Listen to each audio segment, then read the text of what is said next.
উপস্থিত সম্মানিত সাংবাদিকবৃন্দ, এখানে উপস্থিত আছেন আমার রাজাপুর ইউনিয়নের সম্মানিত সভাপতি জনাব মোহাম্মদ সাজান ভাই, আছেন সাধারণ সম্পাদক রেজকার রবি, রাজাপুর ইউনিয়ন উত্তরের আরেক সাধারণ সম্পাদক আবু হাসান তসলিম এবং বিদ্যালয় জেলা সেক্রেটারি আবু হাসান সহ প্রিয় সাংবাদিক ভাইয়া, আমি গতকালকে একটি সাংবাদিক সম্মেলন থেকে আমি অবগত হয়েছি আপনাদের এখানে একটি সাংবাদিক সম্মেলন হয়েছে। সাংবাদিক সম্মেলনটা করেছেন মোহাম্মদ রাসেল, তার পিতার নাম নাসির সরকার, তার বাড়ি হচ্ছে রাজাপুর নম্বর। উনি নাসির সরকারকে বিএনপির নেতা দাবি করেছেন। আপনারা অনেকেই আমাকে চিনেন, সবাই ছিল কয়েকজনই আমাকে ছিলেন। আমি 2010 সাল থেকে সদর থানা বিএনপি সদস্য সচিব সেক্রেটারি হিসেবে দায়িত্ব পালন করছি। আজকে প্রায় 15-16 বছর আমি নাসির সরকারকে আমি চিনি, কিন্তু আমার দলের সাথে তার কোনো সংশ্লিষ্টতা নেই। আমি যখন কালকে নাসির সরকারকে বিএনপি নেতা হিসেবে পরিচয় করে দিয়ে এখানে সাংবাদিক সম্মেলন করা হয়েছে, আমি খবর নিয়েছি 2008 সালের আগে নাসির সরকার বিএনপির একজন কর্মী ছিল। যখন 111 হয়, বিএনপির সরকার ক্ষমতা ছাড়তে হয়, তখন সে বিএনপি থেকে বের হয়েছে, 111 সরকারের সুবিধা নিয়েছে। তারপরে যে আওয়ামী লীগ সরকার এসেছে, সেখানে আওয়ামী লীগ সরকারের সুবিধা নিয়েছে। আমরা এই ঘটনা জানতে পেরে তাকে 2008 সালে আমরা দল থেকে তাকে বহিষ্কার করেছি। আমি থানা বিএনপির সদস্য হিসেবে দায়িত্ব নিয়ে বলছি, উনি বিএনপির কোনো নেতা এবং ওনাকে কালকে এখানে বিএনপি নেতা হিসেবে ওনার সত্তার পরিচয় করে দিয়েছে। আমি একটি প্রতিবাদ জানাই। প্রিয় সাংবাদিক বন্ধুরা, এই নাসির সরকারকে আমি আগে থেকে চিনি। উনি একটা সৎ নেতা, ওনার কাজ হচ্ছে বিভিন্ন দলের নাম ভাঙিয়ে উনি অপকর্ম করে যাবেন। 2008 সালে যখন আওয়ামী লীগ ক্ষমতায় আসে, উনি আওয়ামী লীগে যোগদান করে রাজাপুরে বিএনপির সকল নেতৃবৃন্দের উপরে উনি নির্মম নির্যাতন চালিয়েছেন। এখানে লিস্ট আছে। উনি বাদী হয়ে, ওনার ওয়াইফ বাদী হয়ে বিএনপি নেতাকর্মীদের বিরুদ্ধে 15টা মামলা করেছে। আমি জানতে চাই যে উনি যদি বিএনপি নেতা হয়ে থাকে, তাহলে উনি বিএনপি নেতৃত্বের বিরুদ্ধে কেন 15টা মামলা করবে? আমি ওনার ছেলের কাছে জানতে চাই। ওনার ছেলের এই মিথ্যা আশ্রয় আমি প্রতিবাদ করছি। প্রিয় ভাইরা, এখানে আমাদের মিজান বলছে ওনার নির্মম নির্যাতনের চিত্র যদি বর্ণনা করি অনেক করা যাবে, আমি সেদিকে যাব না। উনি 5ই আগস্টের পরে অনেকের সাথে উনিও গা ঢাকা দিয়েছেন। উনি এলাকায় ছিলেন না, মানুষের ক্ষোভ ছিল ওনার উপর। এখন সব জায়গায় এটা হচ্ছে যে আবার এলাকায় কোনো প্রতিষ্ঠিত হওয়ার জন্য কেউ কিছু টেকনিক অবলম্বন করে। উনি যে আহত হয়েছেন, এটা একটা টেকনিক। উনি ওনার বাইরে ছিলেন, নিজের এলাকার বাইরে ছিলেন, উনি এসেই একটা নাটক করেছেন।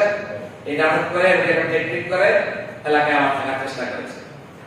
উনি ওনার এলাকায় থাকবে, তাতে আমাদের কোনো আপত্তি নেই। আমরা যখন জানতে পারি এই নাটকের দৃশ্য হতে যাচ্ছে, ভোলা সদর থানায় একটি মামলা করতে যাচ্ছে, আমরা তখন ভোলা সদর থানা সম্মানিত ওসি সাহেবকে আমরা অবহিত করি যে আসলে এই ধরনের কোনো ঘটনা ঘটে নাই, আপনি তদন্ত করে তারপরে মামলা আপনার নিয়ম অনুযায়ী মামলা নেবেন। আমি সহ আমার জেলা সভাপতি এবং আমাদের সদস্য সচিব ভাই, তারাও বলেছে যে এই ধরনের কোনো ঘটনা যদি ঘটনা ঘটে থাকে, আপনি মামলা নেন, আমাদের কোনো আপত্তি নেই। তখন ওসি সাহেব আমাকে বলছেন, দেখেন যে উনি আসলে চাঁদাবাজির মামলা দিতে চায়। হ্যাঁ, আমরা বলছি যে না, তোমার গায়ে আহত, তুমি আহত হয়েছে, তুমি চাঁদাবাজির মামলা দিবা।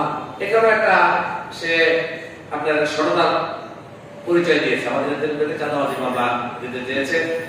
আমি আপনাদের কাছে অনুরোধ করব, এই মামলা তদন্ত সাপেক্ষে অনতি বিলম্বে প্রত্যাহার করার এবং আরেকটি কথা না বললেই নয়, বছর পরে এই প্রেস ক্লাবের অনেক সাংবাদিককে আমরা দেখেছি রাস্তায় 5ই আগস্টকে স্বাগত জানিয়ে মিছিল করতে আমি দেখেছি। তারাও চেয়েছে ফ্যাসিস্ট মুক্ত হওয়ার জন্য। এই লোকটা নিশ্চিত আমি ফ্যাসিস্টের একজন দোষর।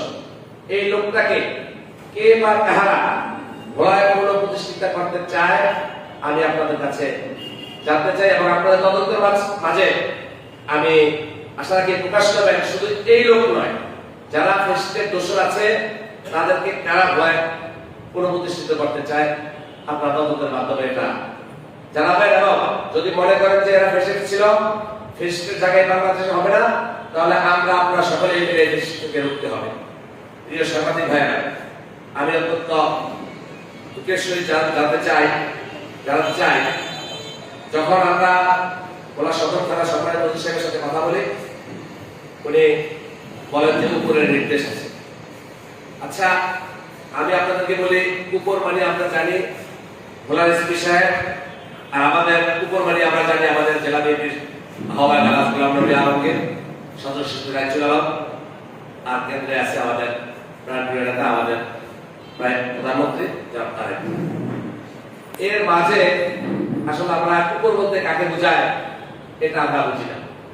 সবসময় রাজনীতিতে বা প্রশাসনে একটা শব্দ থাকে উপরের নির্দেশ আছে। আমরা এরকম উপরের নির্দেশটা, অস্পষ্ট নির্দেশটা আমরা কখনোই মানতে চাই না। আমরা একটা চেইন অফ কমান্ড আছে, চেইন অফ কমান্ডে আমরা চলতে চাই। আমি আশা করব প্রশাসন আছেন যারা, তারা চেইন অফ কমান্ডে থাকবেন। আমরা রাজনৈতিক কর্মী যারা আছি, আমরা একটা চেইন অফ কমান্ড আমরা মেনে চলবো। সর্বোপরি আমি আমার বক্তব্য বাড়াবো না। আমি নাসির সরদারকে আমি অনতি বিলম্বে আইনের আওতায় এনে তাকে বিচারে সম্মুখীন করতে হবে। সে আমাদের কর্মীদের বিরুদ্ধে অহেতুক এই 15টা মামলা সে এবং তার স্ত্রী বাদী হয়ে গিয়েছে। এই মামলাগুলি প্রত্যাহার করতেই হবে। কেন সে মামলাবাজি করেছে তার জন্য তাকে বিচারের আওতায় আনতে হবে। তার ছেলে যে তার বাবাকে কালকে বিএনপির নেতা হিসেবে দাবি করেছে এবং সে নিজকে একজন বৈষম্য বিরোধী ছাত্র আন্দোলনের নেতা হিসেবে দাবি করেছে, সেটার আমরা তীব্র প্রতিবাদ জানাই। এখানে অনেকগুলি ছবি আছে, আপনারা লক্ষ্য করবেন। সে ছাত্রলীগ করত, ছাত্রলীগের নেতাদের সাথে তার অনেক ধর্ম ছবি, ছাত্রলীগের কেন্দ্রীয় অফিসে তার ছবি আছে। আসলে আমরা লক্ষ্য করি যে কিছু কিছু ছোট ভাইয়েরা আছে, তারা বৈষম্য বিরোধী আন্দোলনের নাম দিয়ে বিভিন্নভাবে সুবিধা দেওয়ার চেষ্টা করছে। ভোলা এবং ঢাকায় যারা বৈষম্য বিরোধী আন্দোলন করেছে আমরা জানি, তারাই আমাদের সন্তান, আমাদের ছোট ভাই। তাই আমি অনুরোধ করবো জুলাইকে বিতর্কিত না করার জন্য। আপনি এখানে স্পষ্টভাবে জুলাইকে বিতর্কিত করেছেন। আপনি আওয়ামী লীগের একজন কর্মী, আপনি ছাত্রলীগের একজন কর্মী, স্পষ্ট এখানে সবকিছু প্রমাণ করে আপনি ছাত্রলীগের কর্মী। কেন আপনি জুলাইকে বিক্রি করবেন? আমি আপনাকে অনুরোধ করবো জুলাই বিক্রি করা চলবে না। সকলকে ধন্যবাদ। খোদা হাফেজ।